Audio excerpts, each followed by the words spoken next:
Good day, everyone, and welcome to Journey of the Anointed with Mr. Buzz.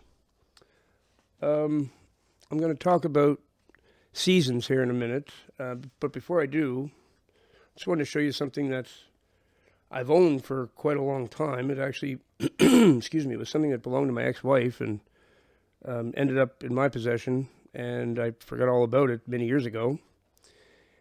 And the Lord directed me to it just about a week ago, when I was in my wilderness season, which is one of the things I'm going to talk about.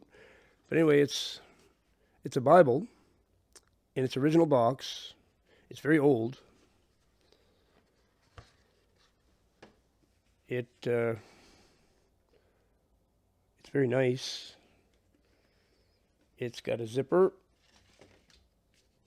to close it up and stuff. And it's broke off. I'm going to fix it. But this is what was attached to this for operating the zipper. I got to fix that.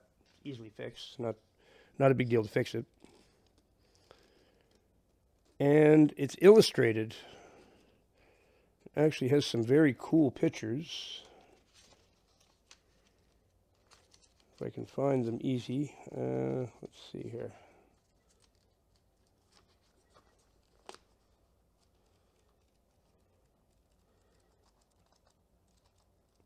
I'll just show you a couple of them. This one's really cool. David and Goliath. Goliath getting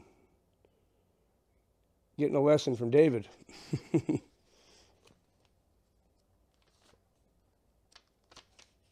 Oh, here we have Moses, the Ten Commandments.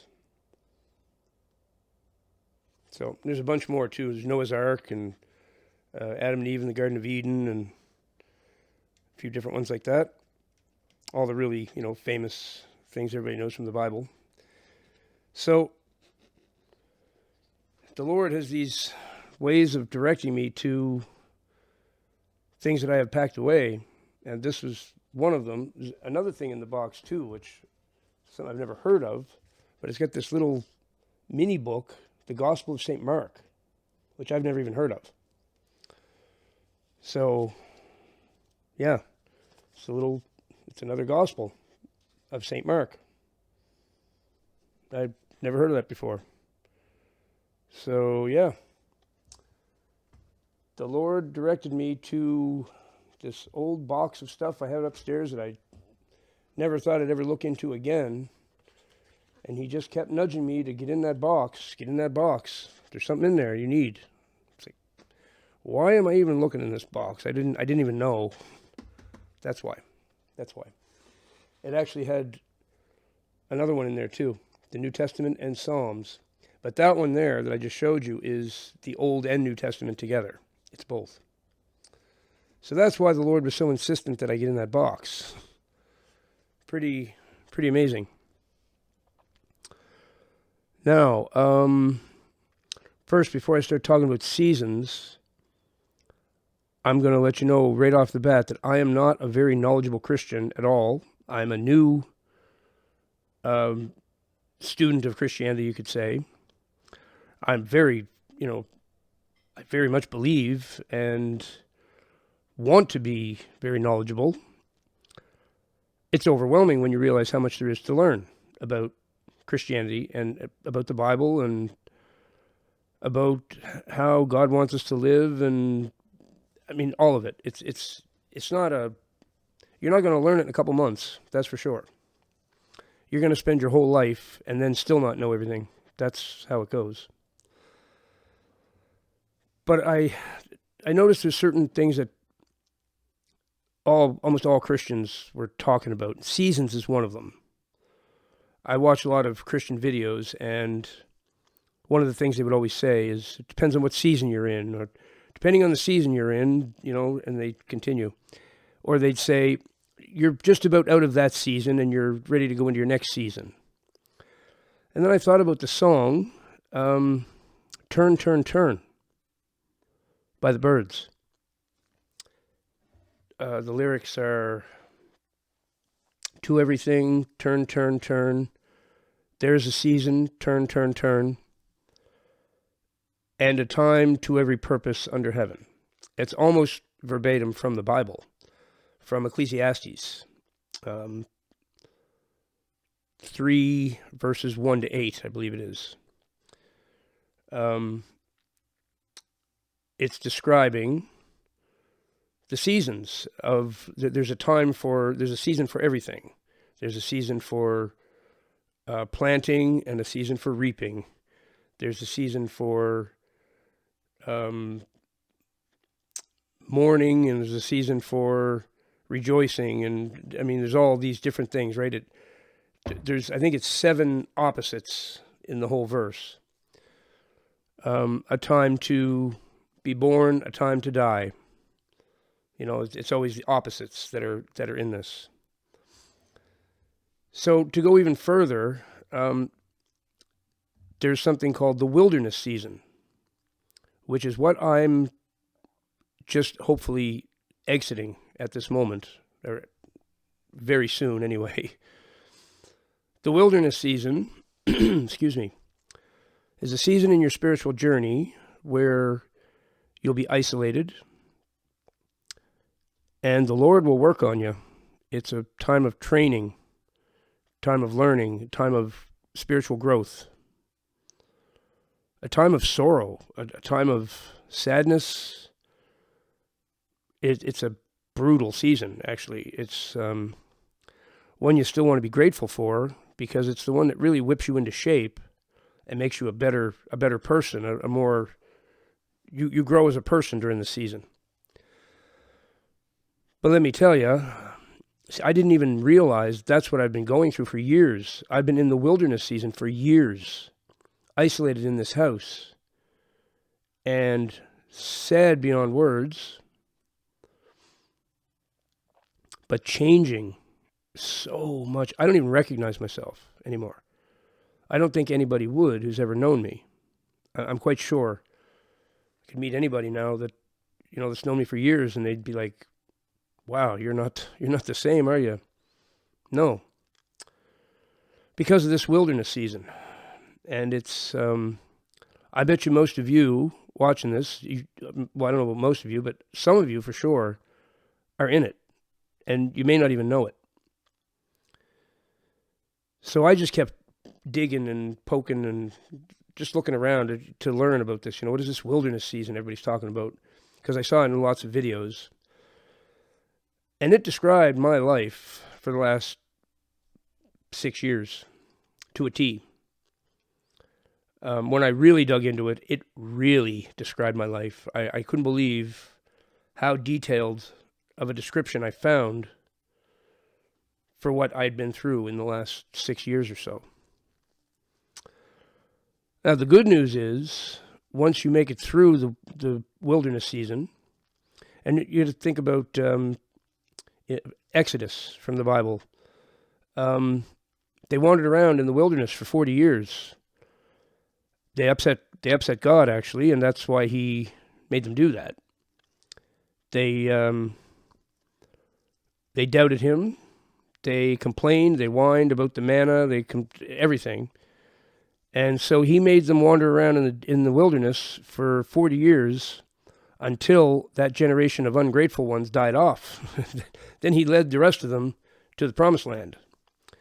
I just learned about all this too. So that's where we get our wilderness season. This is, and Jesus also fasted for 40 days in the wilderness, because he was preparing for, he was preparing himself for something big, for making the ultimate sacrifice for us, actually. So wilderness season, not fun. My guess is probably it's the most beneficial of all once it's over, once you make it through it.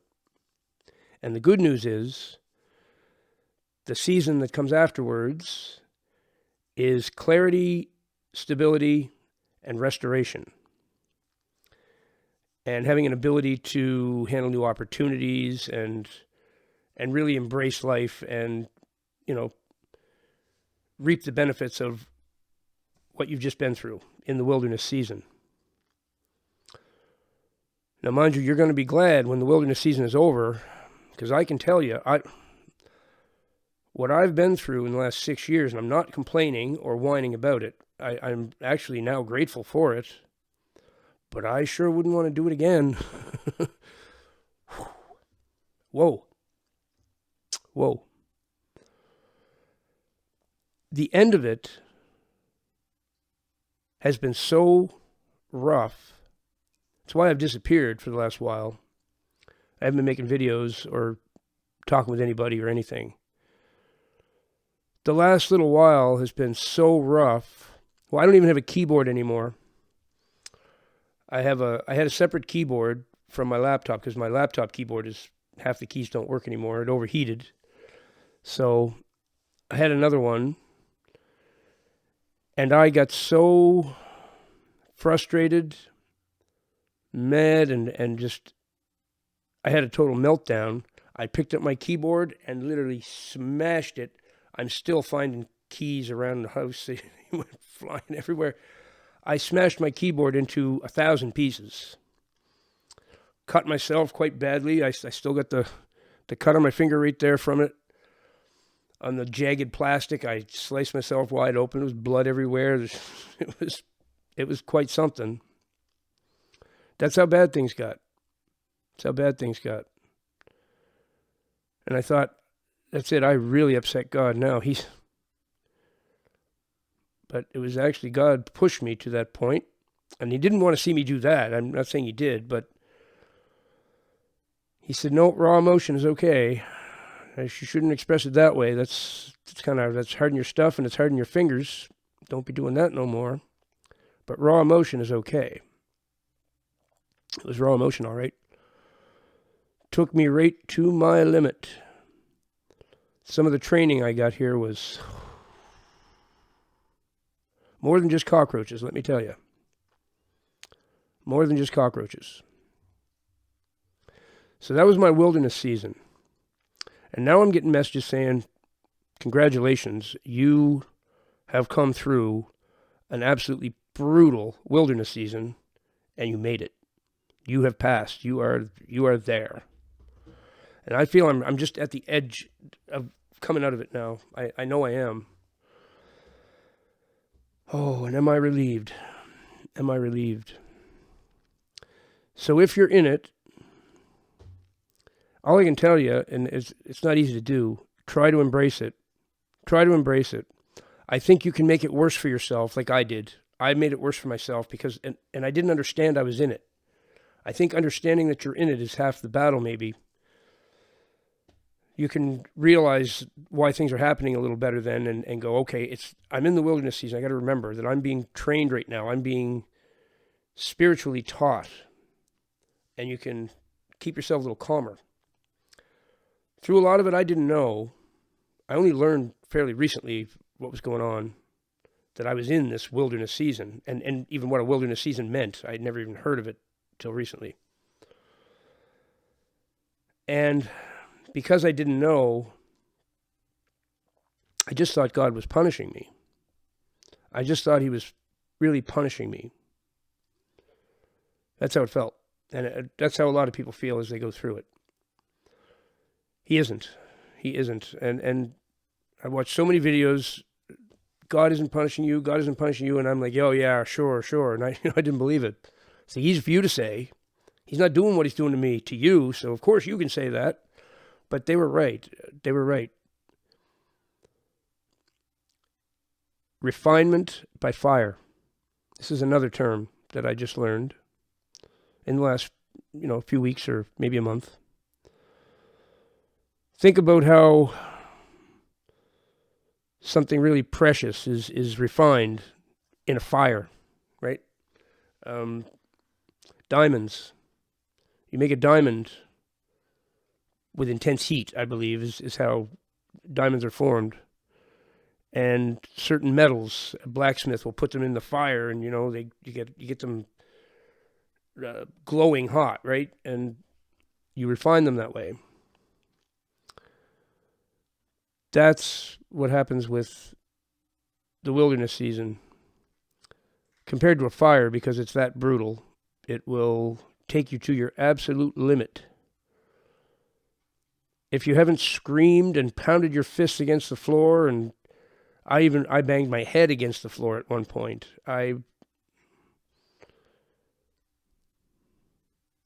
Some of it's even difficult to think about and this is all in the last few weeks. I mean, just really intense stuff I went through.